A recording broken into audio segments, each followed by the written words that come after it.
नमस्कार विद्यार्थियों, आज हम कक्षा 10 के विज्ञान विषय का अध्याय संख्या 12 को प्रारंभ करने जा रहे हैं। अध्याय संख्या 12 जिसका नाम है विद्युत धारा का चुंबकीय प्रभाव। विद्युत धारा के चुंबकीय प्रभाव।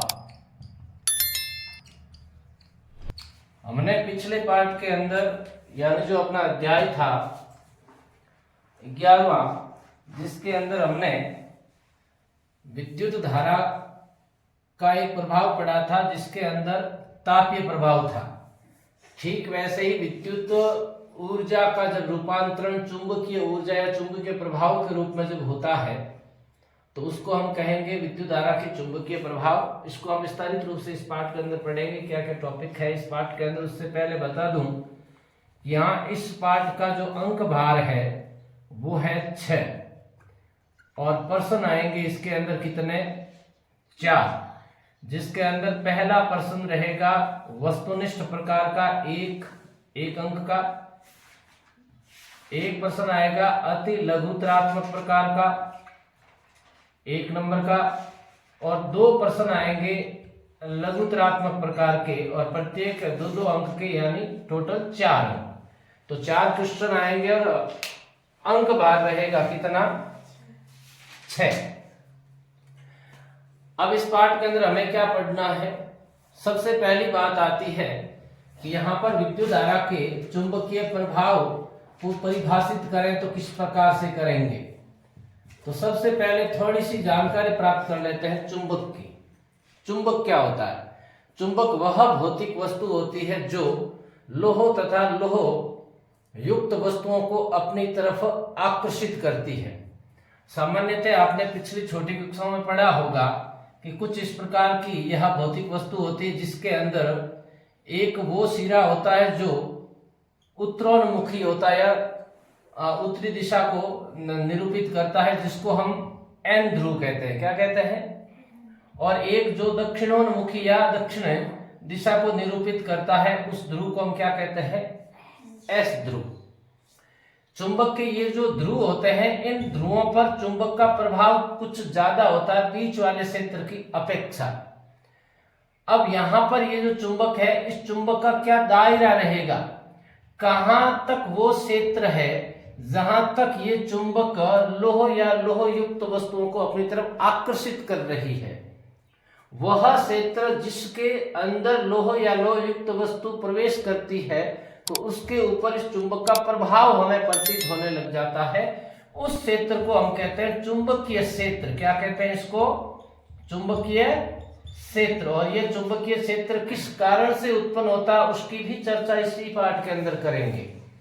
ध्यान दें, हम जब चुंबक की बात करते हैं तो यहाँ पर जो 2 ध्रुव हैं, इन ध्रुवों के द्वारा कुछ बल रेखाएं निकलती है। बल रेखाओं का मतलब कि यहाँ पर कुछ इस प्रकार के चुंबकीय क्षेत्र को संसूचित करने वाली क्षेत्र रेखाएं निकलती है जो कि उस चुंबक के द्वारा उस क्षेत्र विशेष को निरूपित करने का काम करती है। यहां आपको बता दूं कि ये जो चुंबकीय बल रेखाएं होती है हमेशा एक निश्चित दिशा के अंदर गमन करती है। हम यदि इस सिरे को n मान लें, उत्तर दिशा के अंदर हमने इसको लिख दिया n ध्रुव और दक्षिण दिशा में हमने किस ध्रुव को लिख दिया? एस ध्रुव को। अब इधर देखिए, यहां पर जो चुंबक है, इस चुंबक के अंदर ये जो एन ध्रुव है और ये एस ध्रुव है, हमेशा वो वाली क्षेत्र रेखाएं जिनको हम चुंबकीय बल रेखाएं कहते हैं, ये हमेशा एन ध्रुव से किस ध्रुव की तरफ गमन करती है? एस ध्रुव की तरफ। एन ध्रुव से एस ध्रुव की तरफ गमन करती है। इनको हमने क्या नाम दिया? चुंबकीय क्षेत्र रेखाएं, या इनको कहते हैं चुंबकीय बल रेखाएं। क्या कहते हैं? चुंबकीय बल रेखाएं। आप जब इसको देखोगे तब ये जो चुंबकीय बल रेखा है, ये यहां तक इसका निरूपण हो रहा है, यानी यहां तो पक्का ही वो वस्तु इस चुंबक से प्रभावित होगी। जैसे जैसे हम इन बल रेखाओं की परिधि को और बढ़ा करके जाते हैं तब ये बल रेखाएं कुछ इस प्रकार से आपको इस चित्र के अंदर नजर आ रही है। तो तो यहाँ पे ये सारी की सारी चुंबकीय बल रेखाएं, जैसे जैसे इसका दायरा बड़ा होता जाएगा चुंबकीय बल रेखाओं का प्रभाव कम होता जाएगा, और जहां तक इन बल रेखाओं का प्रभाव है वहां तक चुंबकीय क्षेत्र है। ये जो बल रेखाएं होती है, इन बल रेखाओं के अपने कुछ लक्षण होते हैं। पहला लक्षण मैं बता चुका हूं कि हमेशा ये चुंबकीय क्षेत्र रेखाएं बाहर, चुंबक से बाहर, किस ध्रुव से किस ध्रुव की तरफ गमन कर रही है, एन ध्रुव से एस ध्रुव की तरफ। और चुंबक के अंदर बात करें तो ये किस ध्रुव से किस ध्रुव की तरफ जा रही है, एस से एन की तरफ, दक्षिण ध्रुव से उत्तरी ध्रुव की तरफ जा रही है। और जब मैं एक बल रेखा की बात करूं तो आप देखिएगा यहां पर इस एक बल रेखा की जब मैं बात करूं तो अपने आप में ये पूरा का पूरा क्या बना रहा है, एक वलय बना रही है। क्या बना रही है, बंद वलय का निर्माण कर रही है, जो अंदर की तरफ तो एस ध्रुव से एन ध्रुव की तरफ है और बाहर की तरफ क्या है, एन से एस की तरफ। तो चुंबकीय बल रेखाओं के ये तीन प्रमुख लक्षण हो गए। पहला लक्षण क्या हुआ, हमेशा चुंबकीय बल रेखा चुंबक से बाहर एन से किस तरफ जाती है, एस की तरफ, और अंदर की तरफ किससे, एस से एन की तरफ। और तीसरी बात करें तो चुंबकीय बल रेखा हमेशा एक बंद वलय का निर्माण करती है। किसका निर्माण करती है, बंद वलय का निर्माण। और ये चुंबकीय बल रेखाओं का कहां तक दायरा है वहां तक क्या होगा, चुंबकीय क्षेत्र होगा। अब जब हमने पिछली क्लासों के अंदर पढ़ा था तब हमने यह भी जाना था कि जो चुंबक होते हैं, चुंबक के अपने कुछ आकर्षण और प्रतिकर्षण के नियम या स्वभाव होते हैं। आपने समझे होंगे कि हमेशा चुंबक होती है वो समान ध्रुवों को क्या करती है, प्रतिकर्षित, और असमान ध्रुवों को क्या करती है, आकर्षित। ये वाली जो सारी चीजें अपने को नॉलेज में तो होनी चाहिए, लेकिन इस पार्ट के अंदर इनका कोई मतलब नहीं है। चुंबक की बल रेखाओं से संबंधित और चुंबकीय क्षेत्र रेखाओं से संबंधित जरूर छोटा प्रश्न पूछा जा सकता है, तो उससे संबंधित हमने यहाँ पर छोटी सी चर्चा कर ली है। अब आते हैं हम विद्युत धारा के चुंबकीय प्रभाव को हम किस प्रकार से पढ़ रहे हैं, किस प्रकार से परिभाषित करते हैं। तो एक वैज्ञानिक था जिसका नाम है ऑरेस्टेड। क्या नाम है वैज्ञानिक का, ऑरेस्टेड।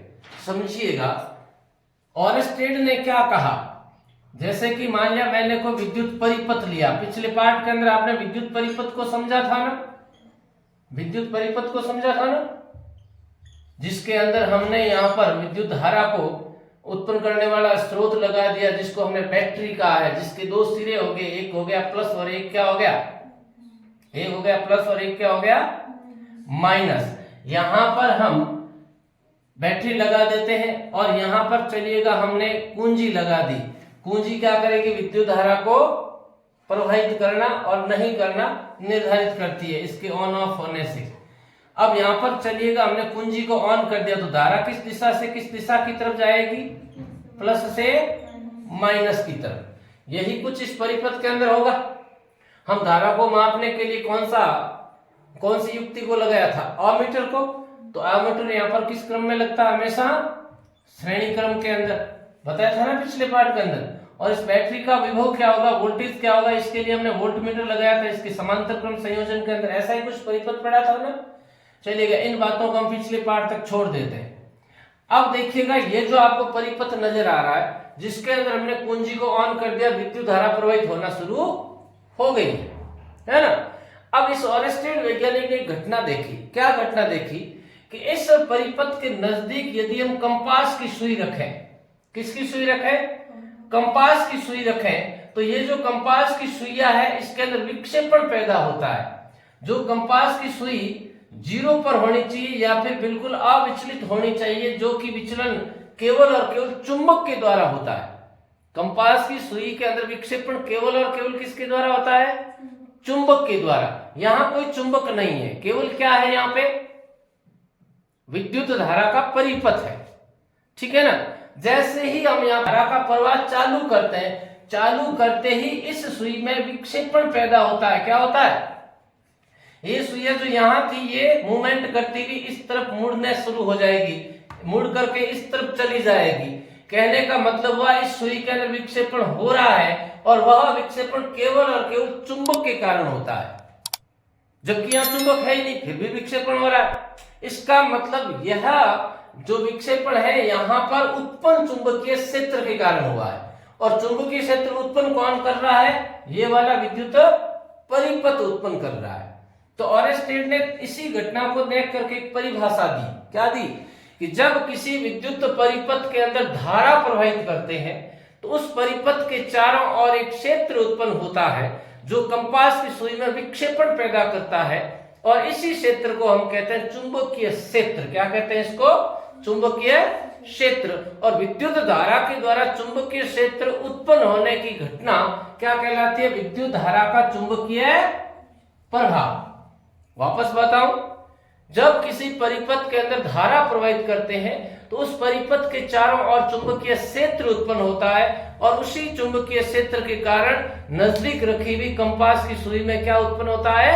विक्षेपण उत्पन्न होता है। और इसी प्रभाव को हमने क्या कहा? विद्युत धारा का चुंबकीय प्रभाव। क्या कहा? विद्युत धारा का चुंबकीय प्रभाव। यहां पर और चीज आती है, देखो, यदि हम धारा का प्रवाह बंद कर दें, यदि धारा का प्रवाह क्या कर दें? बंद कर दें। चलिएगा, हमने कुंजी को ऑफ कर दिया। जैसे ही कुंजी को ऑफ करेंगे तो यहां पर कोई विक्षेपण नहीं होगा, सुइया वापस शून्य पर आ जाएगी। जब धारा ही प्रवाहित नहीं हो रही है तो चुंबकीय क्षेत्र नहीं रहेगा, और जब चुंबकीय क्षेत्र नहीं रहेगा तो विक्षेपण होगा कैसे? बात समझ रहे हो इस बात को? और एक चीज कि यदि हम इस बैटरी के माइनस को इधर कर देते हैं, प्लस को इधर कर देते हैं, बैटरी के सिरों को चेंज कर दिया, बैटरी के सिरों को क्या कर दिया? चेंज कर दिया। जैसे ही चेंज करके हम यदि कुंजी को ऑन करेंगे, कुंजी को क्या करेंगे? ऑन करेंगे। कुंजी को ऑन करते ही धारा प्लस से माइनस की तरफ बहती है, तो यहाँ प्लस से माइनस की तरफ बहना शुरू हो जाएगी। कहने का तात्पर्य ये हुआ कि बैटरी के सिरे चेंज करते ही धारा की दिशा क्या हो गई? बदल गई। और धारा की दिशा बदलते ही इस सुइया का विक्षेपण, जो पहले इधर से धारा बह रही थी तब विक्षेपण उधर हुआ था, अब धारा की दिशा चेंज करते ही सुइया का विक्षेपण भी क्या हो जाएगा? उल्टा हो जाएगा। क्या हो जाएगा? समझ गए ना? तो यहां पर हमने क्या देखा कि जब किसी परिपथ के अंदर विद्युत धारा प्रवाहित करते हैं तो उस परिपथ के चारों ओर एक क्षेत्र उत्पन्न होता है जिसके कारण कंपास की सुइया में विक्षेपण पैदा होता है। इसी क्षेत्र को हम चुंबकीय क्षेत्र कहते हैं। और विद्युत धारा के द्वारा चुंबकीय क्षेत्र उत्पन्न होना विद्युत धारा का चुंबकीय प्रभाव कहलाता है। और जब यहाँ पर विद्युत धारा प्रवाहित करना बंद कर देते हैं तो कोई चुंबकीय क्षेत्र उत्पन्न नहीं होगा, यानी कंपास की सुइया में कोई विक्षेपण पैदा नहीं होगा। और यदि हम धारा की दिशा को बदल दें तो उस कंपास की सुइया का विक्षेपण भी बदल जाता है। यहां तक कोई प्रॉब्लम समझ में आया ना? तो ये विद्युत धारा की चुंबकीय क्षेत्र की क्या हुई? परिभाषा और उत्पत्ति। और इस चीज को सबसे पहले किसने समझाया था? ऑरेस्टेड ने। प्रश्न आ जाए कि विद्युत धारा की चुंबकीय प्रभाव की व्याख्या किसने की थी, किसने इसकी संकल्पना प्रस्तुत की थी, तब आप उत्तर किस वैज्ञानिक का लिखोगे? ऑरेस्टेड का। किसका लिखोगे? ऑरेस्टेड का। नेक्स्ट जो इस पार्ट का टॉपिक आता है, उस टॉपिक के अंदर हमें समझना है चुंबकीय क्षेत्र और बल रेखाएं। मैं बता चुका हूं आपको इस टॉपिक को शुरुआत के अंदर, ध्यान दे, वापस बता देता हूं। कोई भी चुंबक होती है, इस चुंबक के अंदर दो ध्रुव, एक एन और एक दूसरा। इस चुंबक के द्वारा अपना चुंबकीय जो प्रभाव होता है कहां तक है? जहां तक उसकी बल रेखाएं जाएगी। तो वो वाला जो प्रभाव वाला क्षेत्र है जहां तक चुंबकीय बल रेखाएं संसूचित करती है अपने क्षेत्र को, वो चुंबकीय क्षेत्र कहलाता है। और जो चुंबकीय बल रेखाएं होती है हमेशा चुंबक के बाहर तो किस दिशा से किस दिशा की तरफ जाएगी? उत्तरी ध्रुव से दक्षिणी ध्रुव की तरफ। और अंदर कहां जाएगी? दक्षिण ध्रुव से उत्तरी ध्रुव की तरफ। और ये बल रेखा एक बंद वलय का निर्माण करती है। किसका निर्माण करती है? बंद वलय का निर्माण करती है। ये वाला चुंबकीय क्षेत्र और चुंबकीय बल रेखाओं की बात आ जाती है। नेक्स्ट आते हैं हम किसी विद्युत धारावाही चालक के कारण चुंबकीय क्षेत्र। हमने अभी पढ़ा था, इसी चीज का वापस रिपीटेशन है इसके अंदर। टॉपिक को कुछ इस प्रकार से कहा है, किसी विद्युत धारावाही चालक के कारण चुंबकीय क्षेत्र। अभी बता चुका हूं कि हमारे पास में कोई परिपथ है, इस परिपथ के अंदर मैंने ये बैटरी लगाई, इधर प्लस का सिरा, इधर की तरफ कौन सा सिरा? माइनस का। हमने यहां पर कुंजी लगा दी, ठीक है ना? और मैंने क्या किया, इसके पास में हमने कंपास की सुइयां रख दी। आपको पता है यहां पर प्लस से माइनस की तरफ धारा का प्रवाह होगा, और यहाँ पर जो कंपास की सुई है इसका विक्षेपण इस दिशा में होगा। ये धारावाही चालक तार है, इसके कारण ये चुंबकीय क्षेत्र उत्पन्न होता है, उसी क्षेत्र के कारण इस कंपास की सुइया का विक्षेपण हुआ। दूसरी परिपथ के अंदर हम क्या करते हैं, इसकी बैटरी की जो सिरे हैं उनको हमने बदल दिया। बैटरी का प्लस इधर की तरफ रख दिया, माइनस इधर की तरफ रख दिया। तो बैटरी के जैसे ही हम सिरे चेंज करेंगे, सिरे चेंज करते ही इसका जो धारा की दिशा है वो क्या हो जाएगी, बदल जाएगी। और जब हम इसकी तरफ यहाँ पर कंपास की सुइया रखेंगे इसका विक्षेपण बदल जाएगा। मैं बता चुका हूं इस चीज को शुरुआत के अंदर, है ना, कि जब किसी परिपथ में धारा प्रवाहित करते हैं तो उसके चारों ओर चुंबकीय क्षेत्र उत्पन्न होता है, उसी चुंबकीय क्षेत्र के कारण कंपास की सुइया में क्या पैदा होता है, विक्षेपण। और धारा की दिशा बदल देते हैं तो विक्षेपण भी बदल जाता है। समझ गए? आगे आते हैं हम, अगला टॉपिक है इस पाठ का, और उस टॉपिक का नाम है सीधे धारावाही चालक तार के कारण चुंबकीय क्षेत्र और क्षेत्र रेखाएं। कैसा धारावाही चालक तार है? सीधे धारावाही चालक तार के कारण चुंबकीय क्षेत्र तथा क्षेत्र रेखाएं। टॉपिक बदल रहा है, चीज वो की वो है, इसलिए कंफ्यूज होने की आवश्यकता नहीं है। मैं परिपथ के अंदर एक सीधा धारावाही चालक तार का हिस्सा ले लेता हूं जो किसी न किसी परिपथ से जुड़ा हुआ है। जैसे कि ये सीधा धारावाही चालक तार है, बिल्कुल सीधा है, ये पीछे परिपथ के द्वारा जुड़ा हुआ। परिपथ का मतलब बैटरी वगैरह सब कुछ लगी हुई है इसके अंदर। यहां पर जैसे कि इधर की तरफ माइनस का सिरा ले लिया, इधर की तरफ प्लस का ले लिया, और यहां पर मैंने कुंजी भी लगा दी जो इसके इलेक्ट्रिसिटी को ऑन और ऑफ करेगा। चलिए कुंजी लगा दी। अब आपको पता है धारा की दिशा कौन सी रहेगी, प्लस से माइनस की तरफ। मैं इस तार की बात कर रहा हूं, यहां से लेकर के यहां पे सीधे दे देता हूं, ए और बी। क्लियर सी बात है कि इसके नीचे इसके पास में हम कंपास की सुई रखेंगे तो उसमें विक्षेपण पैदा होगा, लेकिन वो विक्षेपण किस दिशा में होगा, वास्तव में अभी हम चित्र बना रहे थे, क्या वो चीज सही है? तो अब आप जरा इस धारावाही चालक तार के इस हिस्से को जरा देखिए, बिल्कुल कैसा तार है, सीधा तार है। धारा ऊपर से किधर की तरफ जा रही है, नीचे की तरफ। हम चुंबकीय क्षेत्र के पैटर्न को देखना चाहते हैं, तो पैटर्न को देखने के लिए मैंने यहाँ पर एक गत्ता सेट कर दिया इस प्रकार से। इस तार के अंदर पीरो करके मैंने इस प्रकार से गत्ता सेट कर दिया। कंपास की सुई नहीं रखी है, मैंने इसके ऊपर लोहे का बुरादा डाल दिया। क्या डाल दिया?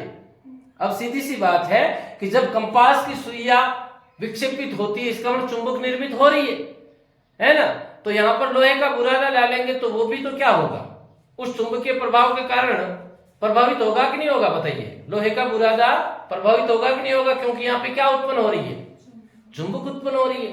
तो अब इसके ऊपर मैंने लोहे का बुरादा डाल दिया, और जैसे यहाँ पे इलेक्ट्रिसिटी की सप्लाई ऑन करता हूं, जैसे विद्युत धारा के प्रवाह को चालू करता हूं, धारा का प्रवाह चालू, यानी कौन सा क्षेत्र उत्पन्न हुआ, कौन सा क्षेत्र उत्पन्न हुआ, चुंबकीय क्षेत्र उत्पन्न हुआ। और चुंबकीय क्षेत्र उत्पन्न होते ही यहां पर क्या होगा,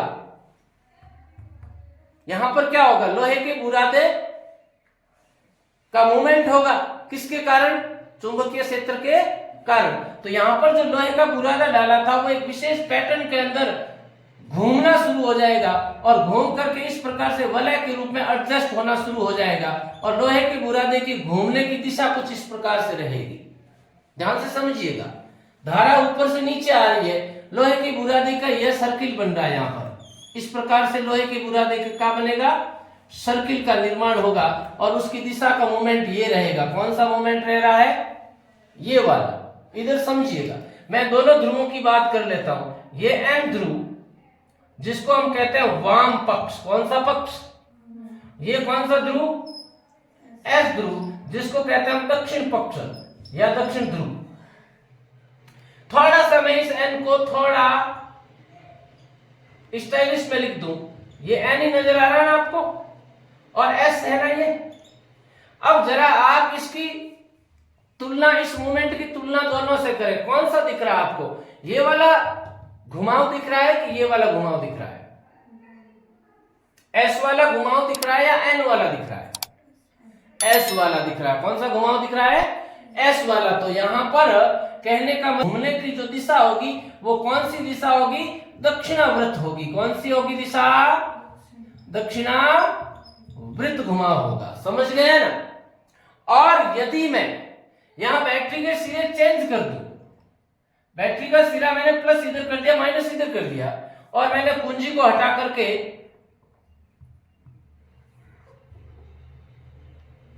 इधर की तरफ कर दिया कुंजी को, जैसे ही कुंजी को ऑन करेंगे धारा की दिशा चेंज होगी।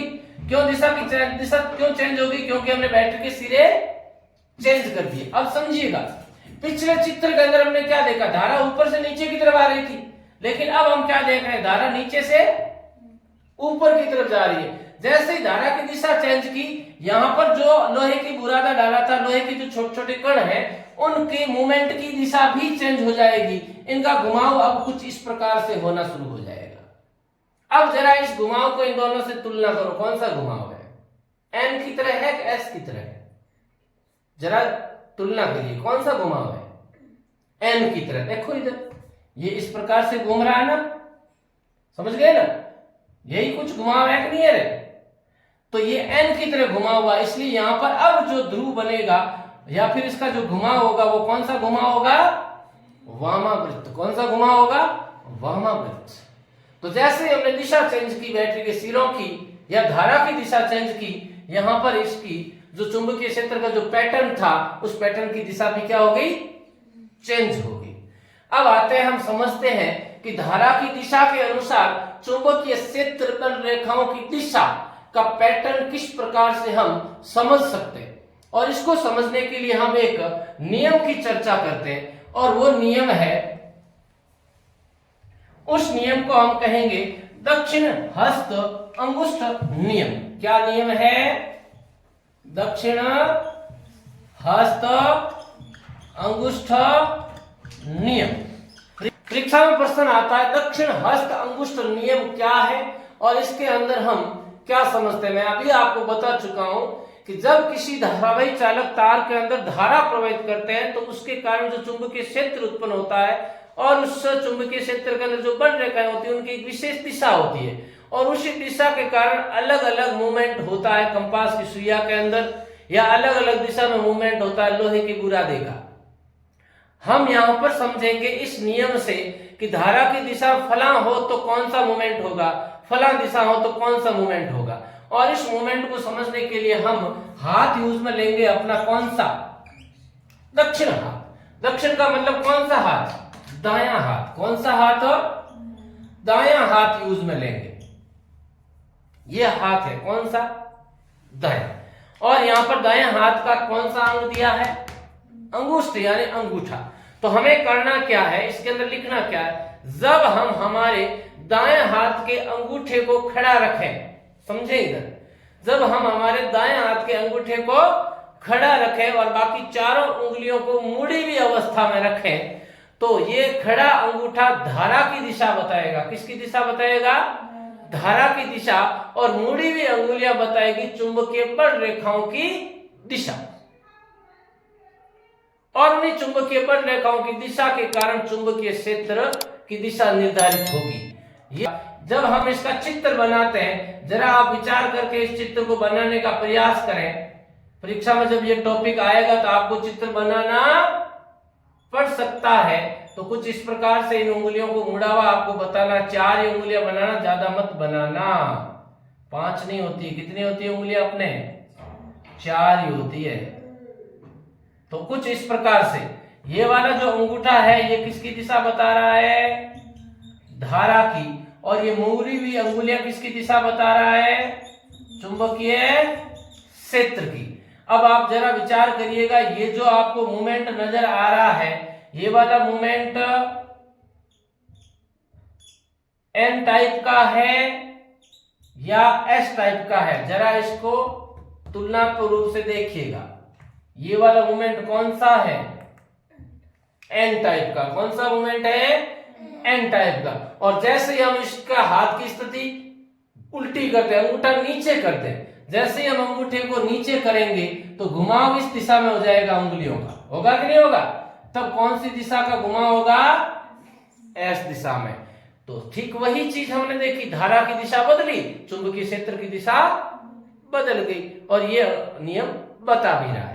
हालांकि वर्तमान कोर्स के अंदर तो नहीं है, फिर भी बता देता हूं कि यहाँ पर विद्युत धारा के कारण उत्पन्न हुए चुंबकीय क्षेत्र की दिशा बताने के लिए हम दक्षिण हस्त अंगुष्ठ नियम की जगह एक और नियम भी काम में ले सकते हैं, और वो नियम कहलाता है स्क्रू पेच का नियम। क्या कहलाता है? स्क्रू पेच का नियम।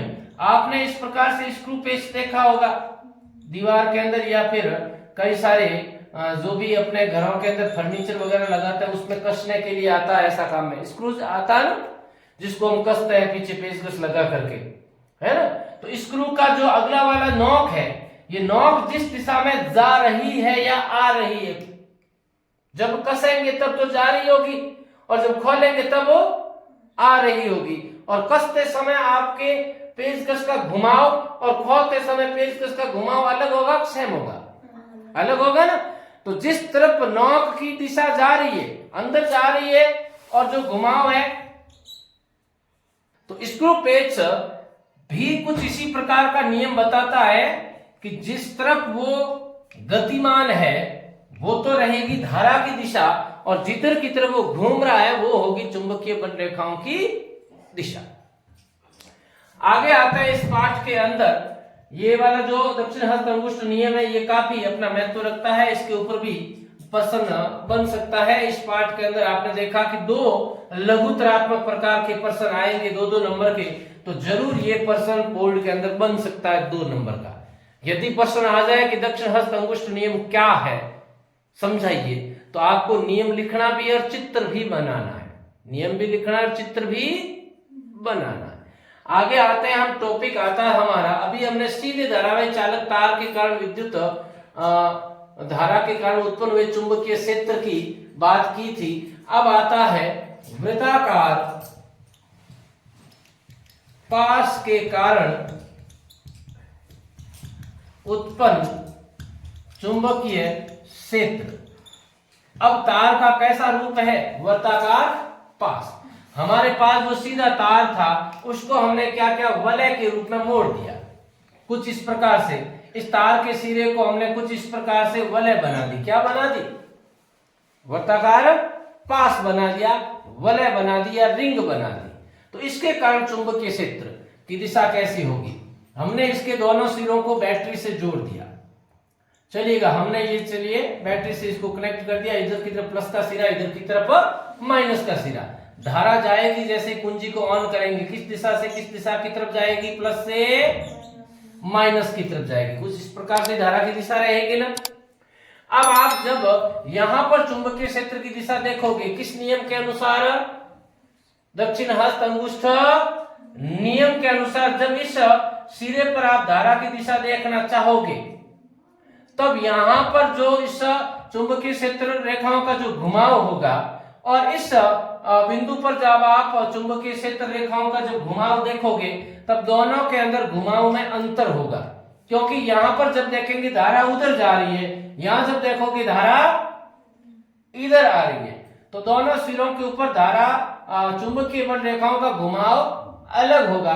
अब यहाँ पर चुंबकीय बल रेखाओं का घुमाव हम कुछ इस प्रकार से देखते जाते हैं। इधर की तरफ भी देखिएगा, हम चुंबकीय बल रेखाओं की घुमाव को हम देखते जाते हैं। तो जरा हम देखेंगे यहाँ पर ये वाला घुमाव चल रहा है और यहाँ पर ये वाला घुमाव चल रहा है, ठीक है ना। जैसे जैसे हम बीच वाली पोजीशन में आएंगे, मध्य वाले भाग में आएंगे, तो आपको एक ऐसी चुंबकीय बल रेखा नजर आएगी जो बिल्कुल कैसी है? सीधी है। कैसी है? सीधी है। यहाँ पर ये घुमाव होते होते ये बल रेखा जैसे जैसे बड़ा वलय बनता जाएगा, बिल्कुल बीचों बीच में जैसे आएगा, तो वो कैसी रेखा नजर आएगी? आपको बिल्कुल सीधी नजर आएगी। ये वाला जो चित्र बनता है, ये चित्र आपके परीक्षा में बनाना होगा। कब? जब प्रश्न आ जाए वृत्ताकार पास के कारण उत्पन्न चुंबकीय क्षेत्र, ठीक है ना। और इसको हम और अच्छे से समझने के लिए मान लेते हैं कि इस वृत्ताकार पास के ऊपर लोहे के कणों के द्वारा हम इसके घुमाव को अध्यापित करना चाहें, तब वो की वो चीज हम कर सकते हैं। बिल्कुल वो का वो बात है। यहाँ पर भी ये हमने वृत्ताकार पास ले लिया और इस वृत्ताकार पास को आगे हमने इलेक्ट्रिसिटी से कनेक्ट कर दिया, और हम क्या करते हैं, यहाँ पर एक गत्ता लगाते हैं। ये हमने इलेक्ट्रिसिटी से कनेक्ट कर दिया और यहाँ पर कुछ इस प्रकार से गत्ता लगाते हैं, और इन दोनों सिरों के बीच में उत्पन्न हुए चुंबकीय क्षेत्र को हम देखते हैं। ध्यान देंगे, गत्ता यहां से लेके यहां तक हमने लगा दिया। इस सिरे के ऊपर भी लोहे के कणों का पैटर्न देखेंगे, इस सिरे के ऊपर भी हम लोहे के कणों का पैटर्न देखेंगे। मान लेते हैं कि ये धारा इधर से इधर की तरफ जा रही है, धारा की दिशा ये है। ये कब हुई ऐसी कि जब इधर की तरफ प्लस हुआ और इधर की तरफ क्या हुआ माइनस। तो धारा इस दिशा से इस दिशा की तरफ जा रही है, तो ये जो वर्ताकार पास है इसके कारण यहाँ पर जो हम लोहे का बुरादा डालेंगे उसका पैटर्न क्या रहेगा। जब यहाँ पर हम लोहे का बुरादा डालते हैं तो यहाँ पे दोनों सिरों के ऊपर पैटर्न अलग अलग होगा, क्योंकि यहाँ पर देखेंगे धारा ऊपर की तरफ जा रही है, यहाँ पे देखेंगे धारा नीचे की तरफ आ रही है। तो यहाँ पर जो पैटर्न रहेगा इस बिंदु पर कुछ इस प्रकार से हम जब देखेंगे दक्षिण हस्त अंगुष्ठ नियम के अनुसार, तो यहाँ पर इस बिंदु पर पैटर्न कुछ इस प्रकार से रहेगा। कौन सा सिरा बनता हुआ नजर आ रहा है, जरा आप देखिएगा, कौन सा सिरा नजर आ रहा है यहाँ पर बनता हुआ एन। और यहाँ पर जो लोहे के बुरादे का जो पैटर्न आपको नजर आएगा वो कुछ इस प्रकार से मूवमेंट करता हुआ नजर आएगा। कौन सा सिरा बनता हुआ नजर आएगा आपको एस। तो दोनों सिरों के ऊपर अलग अलग आपको इनका घुमाव नजर आएगा। यहाँ पर तो कौन सा घुमा हुआ वामावृत्त, और यहाँ पर कौन सा घुमा हुआ दक्षिणावृत्त। यह भी एक तरह से उसी का अपार्ट है, वृत्ताकार पास। ये भी क्या है, वृत्ताकार पास है। इससे पहले जो हमने चित्र देखा उसके अंदर हमने बल रेखाओं की कंडीशन देखी थी, और इसके अंदर हम इस वृत्ताकार पास के कारण लोहे का जो हम तख्ती पर बुरादा डाल रहे हैं उसका हमने पैटर्न देखा, उसको हमने और ज्यादा प्रमाणित करने का काम किया है। नेक्स्ट टॉपिक आता है इस पार्ट के अंदर परिनालिका। क्या टॉपिक आता है, ये वृत्ताकार पास हमने पढ़ा है ना, इसी से निर्मित एक और उपकरण बन जाता है जिसको हम कहते हैं परिनालिका। परिनालिका के अंदर हम विद्युत धारा प्रवाहित करेंगे। परिनालिका में प्रवाहित धारा के कारण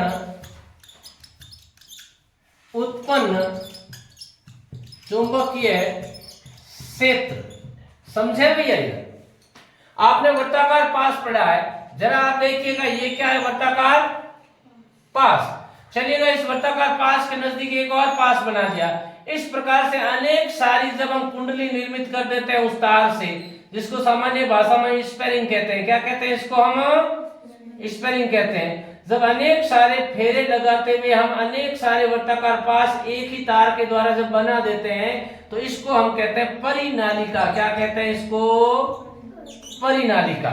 ये आपको स्पेरिंग नजर आ रही है, अपने आप में क्या है, परिनालिका है, जो एक बेलन का रूप ले लेती है। किसका रूप ले लेती है, बेलन का। एक कुंडली के पास दूसरी कुंडली, एक पास के पास दूसरा पास, एक इस प्रकार से घुमाव अनेक सारे होते नजर आएंगे।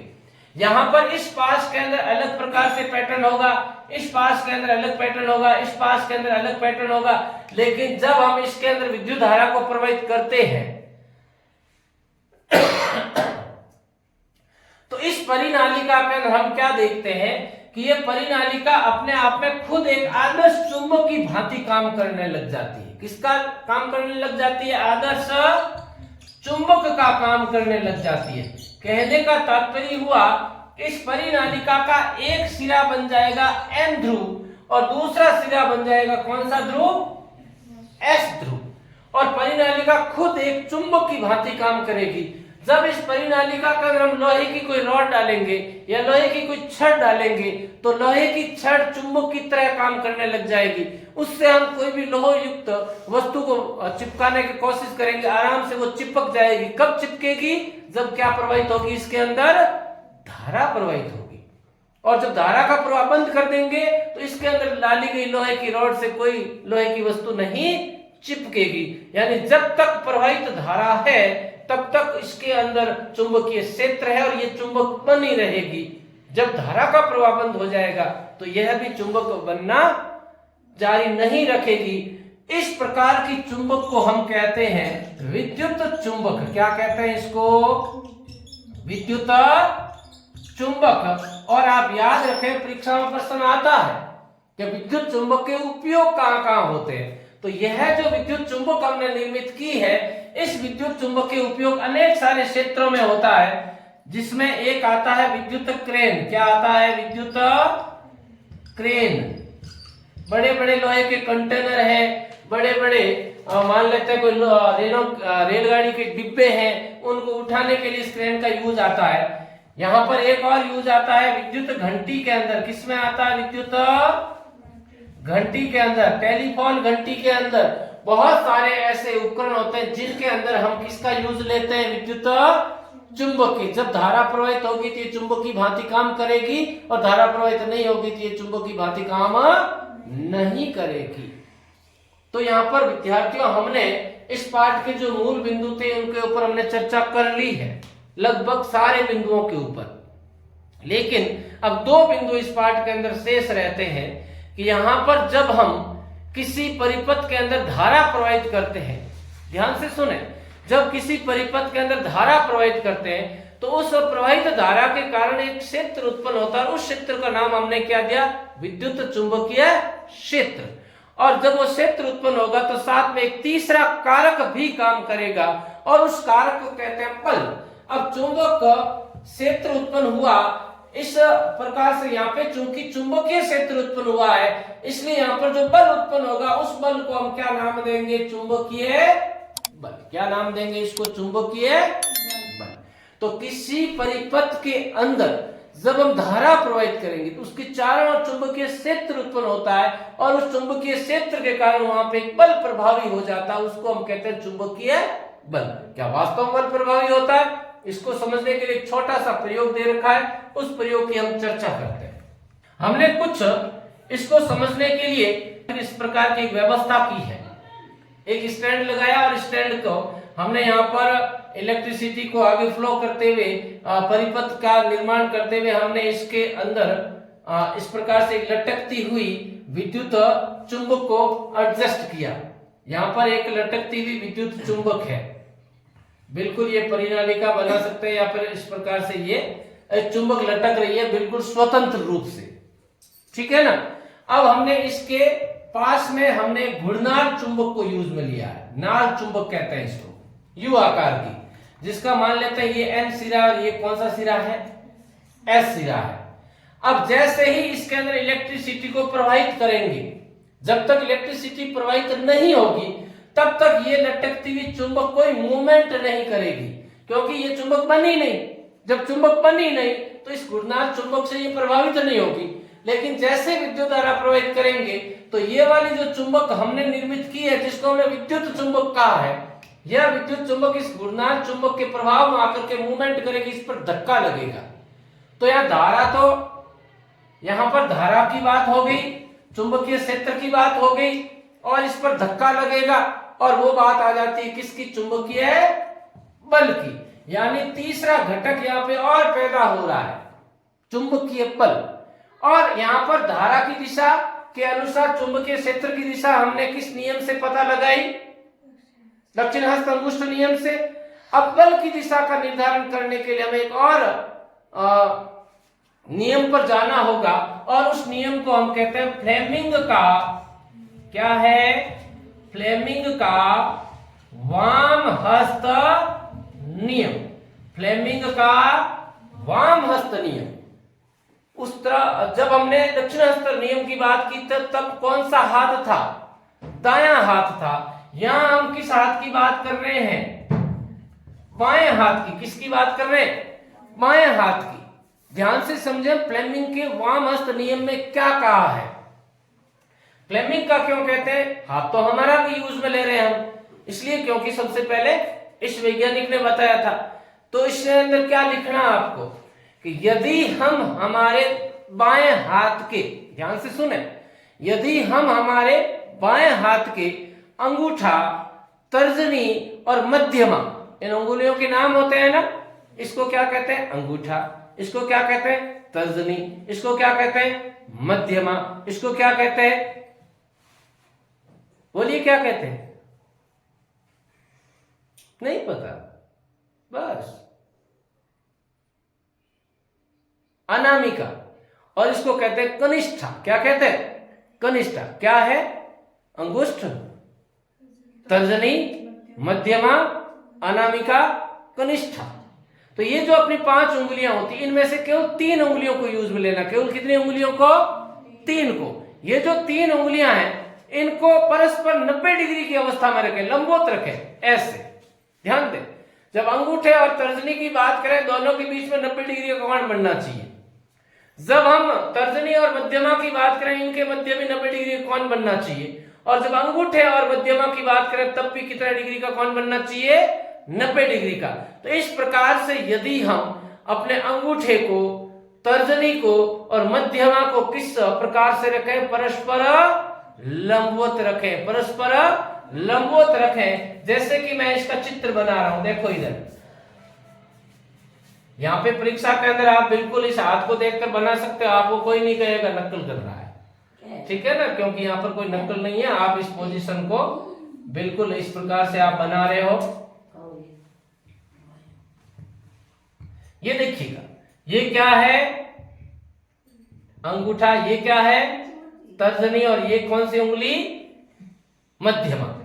अंगूठा बताएगा एक घटक को, तर्जनी दूसरे घटक को, और ये जो मध्यमा ये तीसरे घटक को बताएगी। अब कौन सी उंगली किस घटक को बताएगी? बता देता हूं आपको। यहां पर जो मध्यमा है ये बताएगी किसकी दिशा? धारा की दिशा। तर्जनी बताएगी किसकी दिशा? चुंबकीय क्षेत्र की दिशा। और अंगूठा बताएगा लगने वाले चुंबकीय बल की दिशा। किसकी दिशा? चुंबकीय बल की दिशा। तो यहां पर आप वापस देखिएगा, मध्यमा क्या बताएगी? विद्युत धारा की दिशा, जिसको मैं किससे लिख दूं? आई से। तर्जनी बताएगी किसकी? चुंबकीय क्षेत्र की। और अंगूठा बताएगा किसकी दिशा? चुंबकीय बल की दिशा। तो आप याद रख लें, यहां पे क्या है? एफ, यहां पे क्या है? एम, और यहां पे क्या है? आई। एफ एम आई, चुंबकीय बल, चुंबकीय क्षेत्र, विद्युत धारा, ठीक है ना।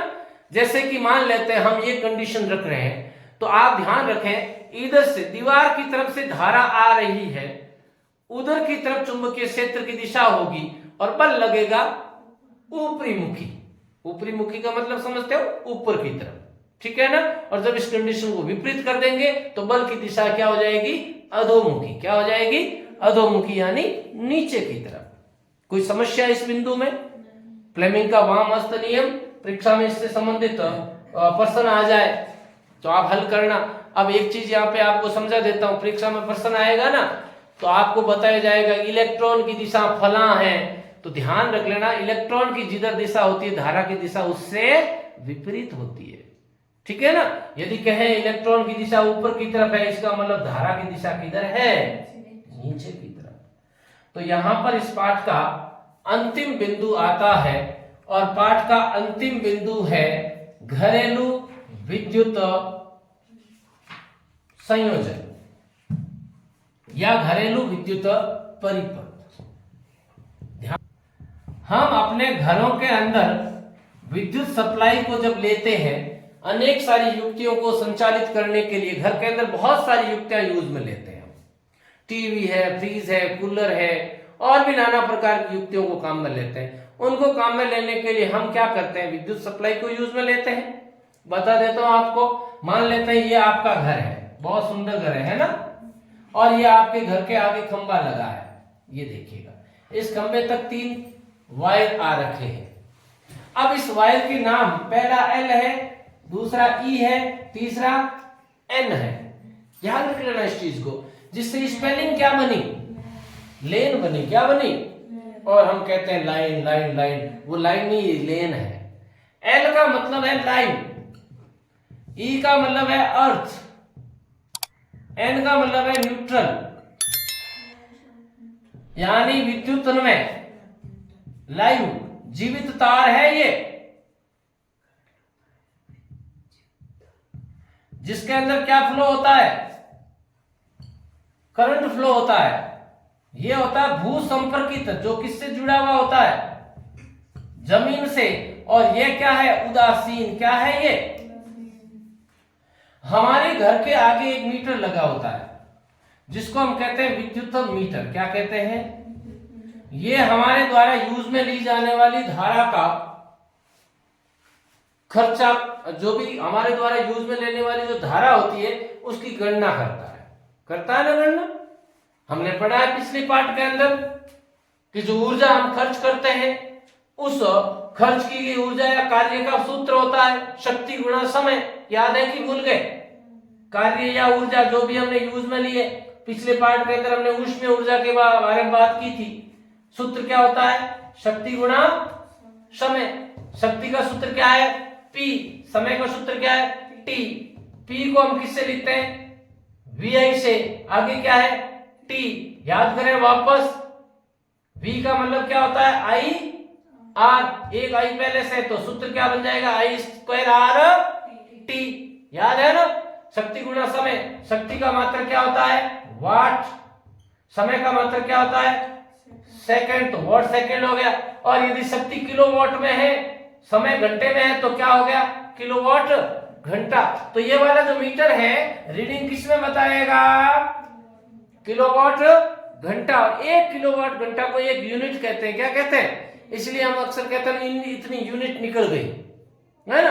तो ये इसके अंदर रीडिंग बताएगा। अब समझें, यहां से जो तीनों जो तार है वो इस मीटर के अंदर प्रवेश करेंगे। ऐसा नहीं है कि डायरेक्ट घर के अंदर भेज दिया, वो चोरी कहलाती है। क्या कहलाती है? चोरी। यहाँ पे ये तीनों के तीनों जो तार है L, E और N, ये तीनों मीटर के अंदर भेज दिए हमने, और ये मीटर के अंदर से प्रवेश करते हैं। प्रवेश करके फिर आगे अपने घर के अंदर जाते हैं। कहां जाते हैं? घर के अंदर। लेकिन ध्यान रखें, घर के अंदर युक्तियों तक पहुंचने से पहले इनको एक और युक्ति से गुजरना पड़ता है, और उस युक्ति को कहते हैं फ्यूज। क्या कहते हैं इसको? फ्यूज। और वर्तमान समय में फ्यूज की जगह अन्य विकल्प को यूज में लेने लग गए हम, जिसको हम कहते हैं क्या? MCB।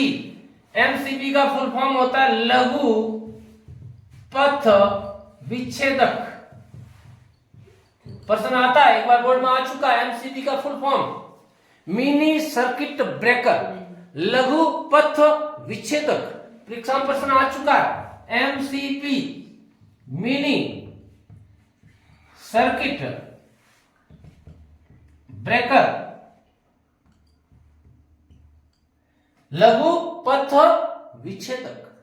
अब यहां पर ये वाले जो तार मीटर से निकले आगे जाएंगे किसमें?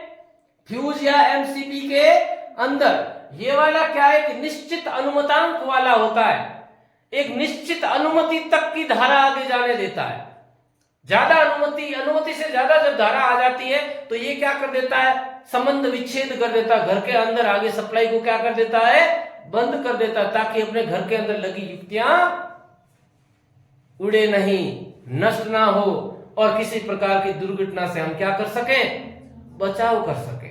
बहुत अनिवार्य होता है इसको लगाना। और हम आजकल तो हर एक रूम के लिए भी अलग अलग MCB लगाना लग गए हैं।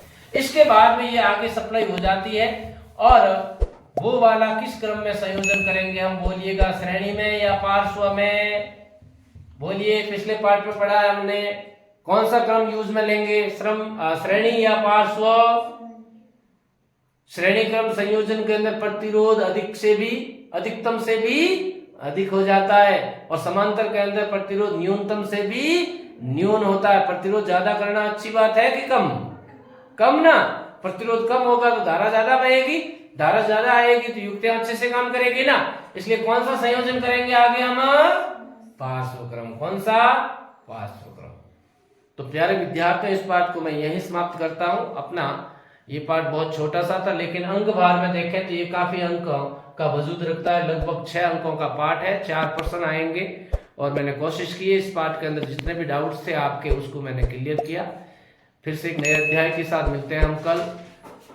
बीच में कुछ कार्यों की व्यवस्था के कारण काफी दिनों के बाद में मैं आपके बीच में वापस आ पाया हूं, लेकिन अब आगामी 2-4 दिनों के अंदर ही अपना पूरा का पूरा विज्ञान का कोर्स कराने की मैं कोशिश करूंगा। बहुत बहुत धन्यवाद। शुभ